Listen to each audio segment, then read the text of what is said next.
From our Toronto studios, this is the Muslim News on Muslim Network TV. Assalamu alaikum, I'm Aylia Batool. A U.S. Army veteran calls the Gaza aid crisis a real-life Hunger Games, says Israeli troops fire on starving civilians. This and more in our today's show. In a historic vote, 21 Senate Democrats, nearly half the party, backed resolutions to block U.S. arms sales to Israel. The bills, introduced by Senator Bernie Sanders, aimed to stop a $675 million weapons deal, citing human rights violations in Gaza. Though the resolutions failed, the votes exposed deep divides within the Democratic Party. Even longtime pro-Israel Senator Jean Shaheen voted in support. The public is also shifting. Only 8% of Democrats now support Israel's genocide.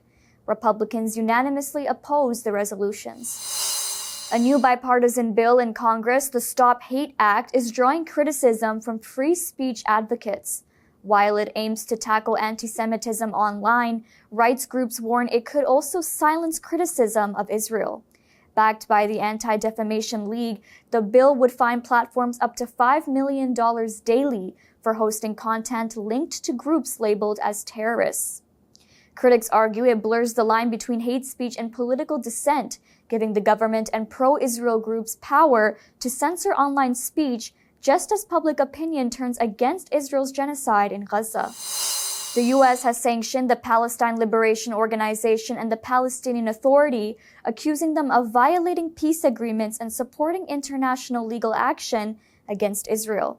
Sanctions include visa bans, citing violations of the 1989 PLO Commitments Act and the 2002 Middle East Peace Commitments Act. The U.S. also claims Palestinian leaders glorify violence and have not renounced terrorism. The move comes as Israel faces genocide charges at the International Court of Justice and war crimes investigations at the ICC. A U.S. Army veteran has exposed severe abuse at Israeli-run aid sites in Gaza. Anthony Aguilar says Israeli forces routinely fire on starving civilians trying to get food. He witnessed barefoot Palestinians walking through war zones and parents carrying dead children. Over 1,000 people have died near aid sites since May. Aguilar says his reports of violence were ignored. Gaza's health ministry says 154 people, mostly children, have died from hunger. At least 37 Palestinians were killed by Israeli forces just before a high-profile visit by U.S. Envoy Steve Witkoff and U.S. Ambassador to Israel Mike Huckabee to Gaza. 12 victims were shot while waiting for food aid. Airstrikes also hit several areas, killing civilians in tents. Hunger deaths now total 154, mostly children. Author David Grossman has accused Israel of genocide, and the UN warns that the situation is a man-made disaster. UN refugee agency UNRWA Chief Philip Lazzarini revealed nearly 6,000 aid trucks remain blocked at the border as pressure mounts for Israel to reopen crossings. Israel's genocide in Gaza has killed at least 65,000 Palestinians and wounded 147,643 since October 2023. Palestinian officials accuse Israel of allowing chaos to block humanitarian aid in Gaza. They say aid trucks were looted under Israeli watch and that Israel is deliberately worsening starvation. Officials demand that all crossings be reopened. The UN says 600 trucks a day are needed to feed Gaza's population, but only a fraction are getting through.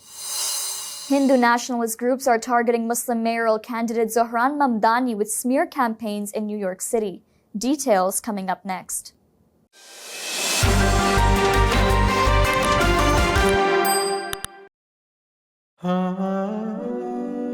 Muna Convention 2025, Torchbearer of Islam.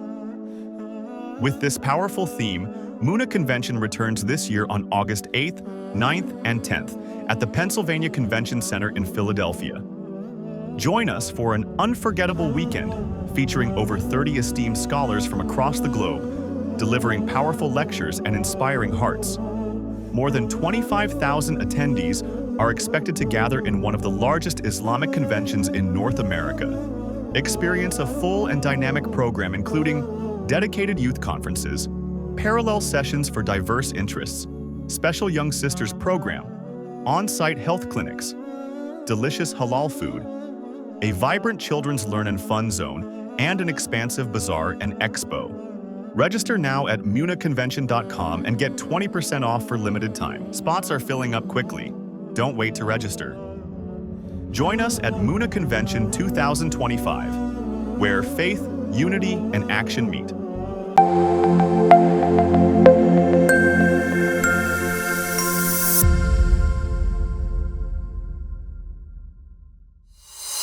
Welcome back.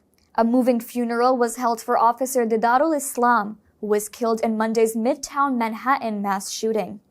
Islam, a Bangladeshi immigrant and father of two, was working off-duty security when he was shot. He was honored at Parkchester Jami Masjid, where city officials and NYPD leadership gathered. Governor Hochul praised his bravery, and NYPD Commissioner Titch posthumously promoted him to detective. Mayor Eric Adams promised full city support for the grieving family.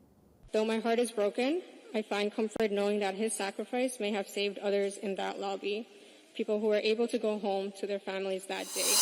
Hindu nationalist groups in the US and India are ramping up attacks on Zohran Mamdani, the Muslim frontrunner in New York City's mayoral race. Days before the Democratic primary, a plane flew over the Statue of Liberty with a banner urging voters to reject Mamdani. The campaign is funded by Indian-American groups accusing him of being anti-Hindu and anti-India. Mamdani, who has called the Indian Prime Minister Modi a war criminal, has urged U.S. politicians to reject donations from what he calls Hindu fascists. In both countries, media and donors linked to Hindu nationalism are working to discredit his campaign, raising alarms about Islamophobic narratives. The U.S. Securities and Exchange Commission has launched Project Crypto, aiming to bring U.S. financial markets onto blockchain. Chairman Paul Atkins says it fulfills President Trump's vision to make America the world's crypto capital. The project will modernize security laws and build on the Genius Act, which regulates stable coins. The goal is to bring back crypto businesses and support innovation while maintaining market safety. A 27-year-old man in France has been sentenced to 1 year in prison for burning a Quran outside a mosque near Lyon. The man, who had a prior conviction and was under psychiatric care, set the Quran on fire inside the mosque before fleeing. He has also been banned from the area for 2 years. Slovenia has become the first EU country to ban arms trade with Israel, citing the worsening crisis in Gaza. Prime Minister Robert Golob calls it a moral duty and condemned Israel for blocking humanitarian aid. Slovenia criticized the EU's lack of unified action and pledged to take more national measures in response to Israel's conduct. Rohingya groups in Burma are accusing the Arakan army of detaining and killing civilians in Rakhine State. Nearly 60 Rohingya farmers were taken, and their location is unknown. One detainee died from torture, and another was found dead after allegedly escaping. Rights groups say the Arakan army is using fear to drive out Rohingya communities and are calling for UN sanctions and investigations. A new study shows adults inhale up to 68,000 microplastic particles daily, far more than previously thought. Researchers found especially high levels inside cars, where most particles were tiny enough to reach deep into the lungs. Poor ventilation raises exposure, and scientists warn of risks like immune damage and organ stress. The study calls for urgent action to reduce indoor plastic pollution. That's all from our Toronto studios. Thank you for watching Muslim News. We are a community channel dedicated to bringing you stories you can trust. Please like, share, and subscribe to our content. You can also comment to let us know what you think of our coverage. You can donate now by visiting muslimnetwork.tv/donate. For more content, keep watching Muslim Network TV. Salam.